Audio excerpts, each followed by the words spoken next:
Maya had never been so scared in her life. The car ride had been long, and now she sat in a small apartment in a town she didn't know. Her father was always busy with work, leaving her to settle in alone.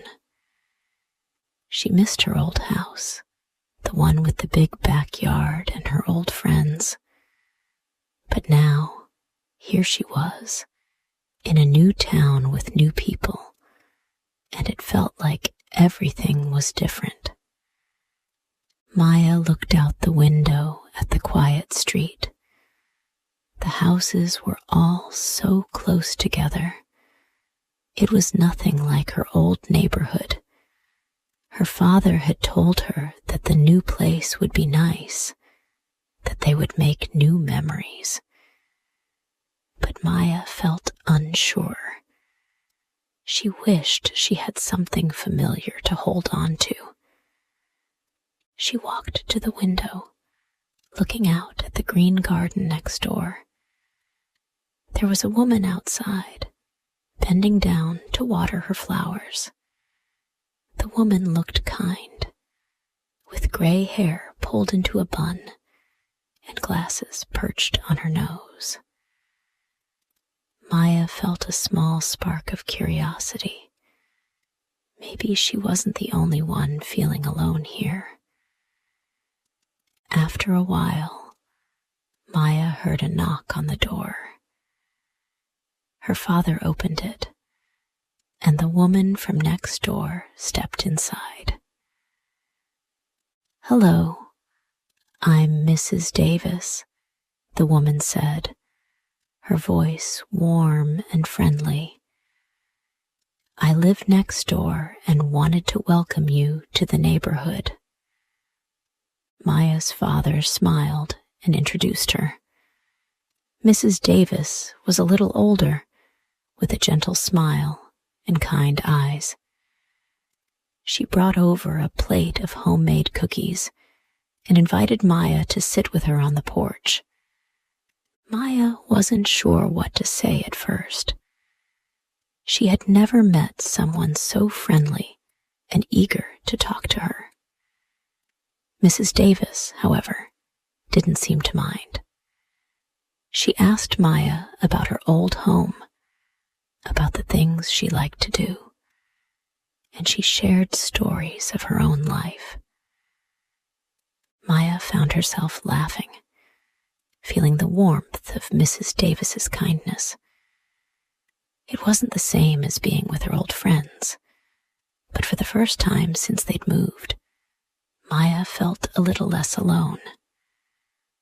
The next few days passed in a blur. Maya went to school and came home to find that her father was still working long hours. Most afternoons she spent with Mrs. Davis. They would sit on the porch, talking and watching the sunset. Sometimes Mrs. Davis would bake cookies and let Maya help, teaching her recipes passed down through the years. Maya loved the time she spent with Mrs. Davis. It felt like a safe space, like she could talk about anything. Mrs. Davis never judged her. They would laugh, share stories, and even talk about their dreams. Maya learned a lot about Mrs. Davis's life, about the family she had lost, and the memories she held close to her heart. One afternoon, as they sat together, Mrs. Davis asked, "Do you have any friends here yet, dear?" Maya looked down. She hadn't really thought about it.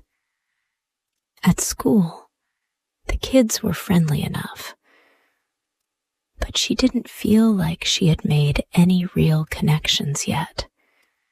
She missed her old friends, and it seemed like no one really understood her here.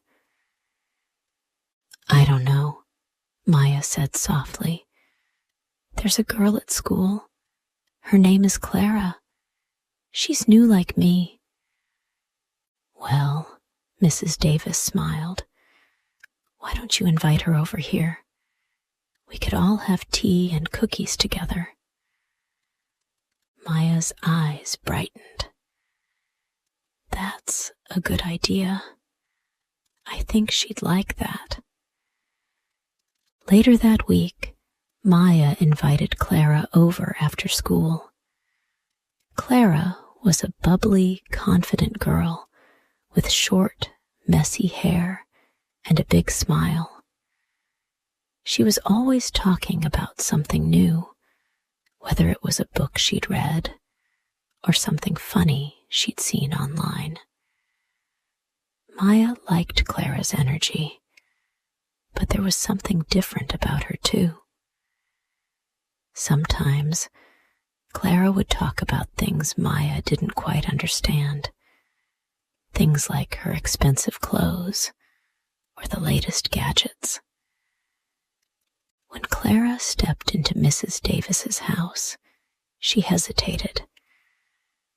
Mrs. Davis was sitting by the window, knitting something colorful, and her home was filled with old-fashioned things. Clara looked around, but said nothing at first. "Would you like some tea, Clara?" Mrs. Davis asked warmly.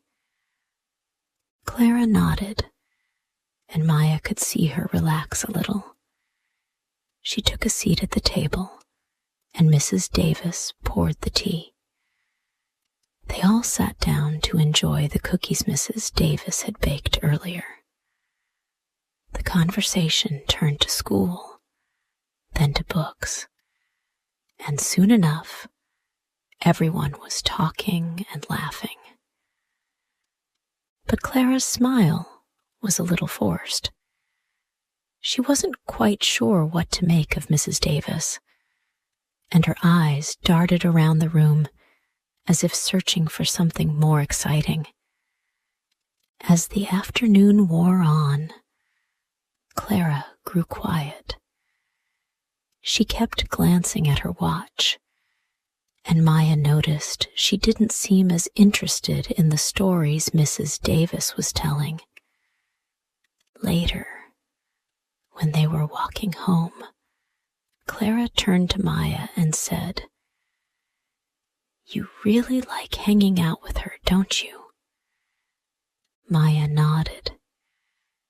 "She's really nice. She tells great stories." Clara rolled her eyes. "I don't know. I mean, she's old. It's kind of weird, don't you think? I don't get why you want to spend all your time with her." Maya frowned. She didn't know how to respond. She liked Mrs. Davis and felt at home with her. But Clara was her age. She wanted to fit in with her new friend, too.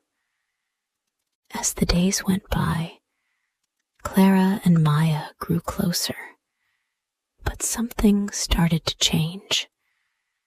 Clara often teased Maya about spending too much time with Mrs. Davis.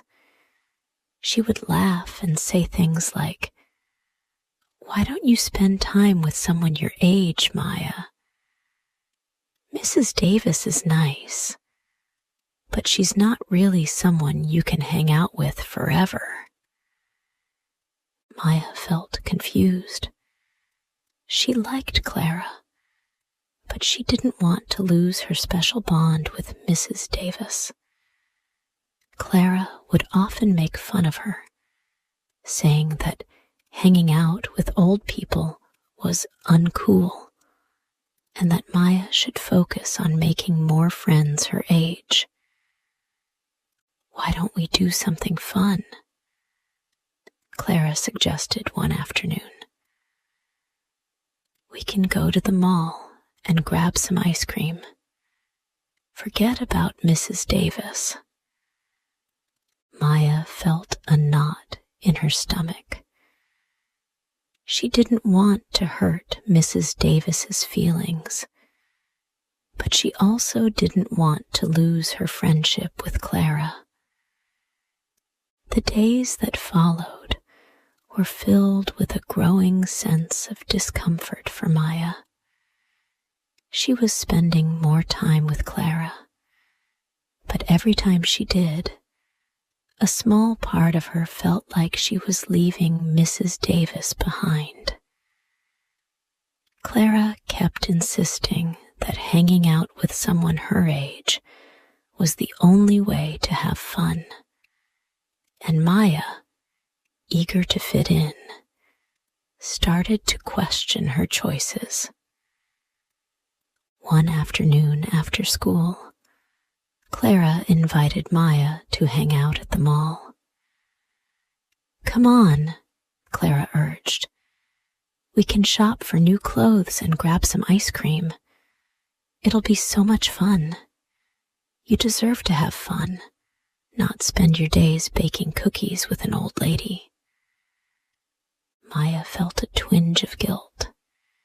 She didn't want to disappoint Mrs. Davis, but she also didn't want to lose Clara's friendship. She remembered the afternoons spent with Mrs. Davis, baking cookies, listening to stories, and feeling safe. But then she thought about how happy Clara made her feel when they hung out together. She didn't want to miss out on having a friend her age. Maya hesitated. "I don't know," she said softly. "I really like spending time with Mrs. Davis. She's like family to me." Clara's smile faded. "Family? Maya, come on. She's just some old lady. You need to hang out with people your own age." Maya felt her heart race. She didn't want to hurt Clara's feelings, but she didn't know how to explain to her why Mrs. Davis meant so much to her. There was a warmth in Mrs. Davis's house that she couldn't find anywhere else. There was a sense of belonging, a place where she could be herself without fear of judgment. But Clara didn't seem to understand. She pressed Maya again, saying, "If you want to be my friend, you need to make a choice. You can't spend all your time with her. Choose, me or her." Maya stood still, unsure of what to do. The decision felt heavy on her shoulders. She didn't want to lose Clara, but at the same time, she knew she couldn't abandon Mrs. Davis. Mrs. Davis had always been there for her when she needed someone. And now, when Clara asked her to choose, Maya felt torn between the two worlds. The following day, Clara invited Maya over to her house. Maya had agreed to spend more time with Clara, hoping to make her friend happy. As soon as Maya entered Clara's home, she felt a difference. The house was much bigger than Mrs. Davis's, filled with expensive furniture and decorations. There were no flowers or cozy corners to sit in, no homemade cookies baking in the oven. It felt sterile, cold. Clara's mother greeted them with a distracted smile and a quick nod, not offering to sit down or chat. It was clear that Clara's family was busy, each member wrapped up in their own world. Clara's younger brother was sitting on the couch, playing video games, while her older sister sat at the dining table with her phone, barely acknowledging their presence. Maya looked around, feeling uneasy. She had always been used to warm, inviting spaces where people took the time to talk and listen to each other. But in Clara's house, it felt different. No one seemed to care about what anyone else was doing. It made Maya wonder how Clara could spend so much time in a home like this. Clara led Maya to her bedroom, which was filled with posters of pop stars and piles of clothes. As they sat on the bed, Clara started talking about the latest trends, the coolest apps, and all the things Maya didn't really care about. After a while, Clara's tone shifted. "You know," she said, "my mom and dad are always working. My brother is always on his games. It's like no one cares about anything." Maya's heart softened. She didn't know what it was like for Clara to have such a busy family. She had always known her father was working a lot, but at least he made time for her. She could talk to him, and they would spend time together whenever he was free. Clara didn't seem to have that. But Maya didn't say anything. She just nodded, unsure of what to say. That afternoon, Clara didn't seem to pay much attention to her. She was on her phone most of the time, and Maya felt like she was invisible.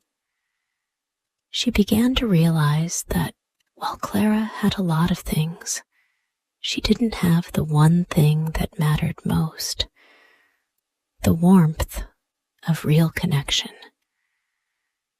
Clara seemed to be missing something that Maya found so important in her friendship with Mrs. Davis.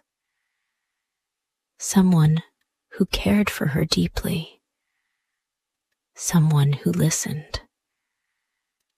As Maya left Clara's house that day, she thought a lot about the differences between the two worlds she was living in.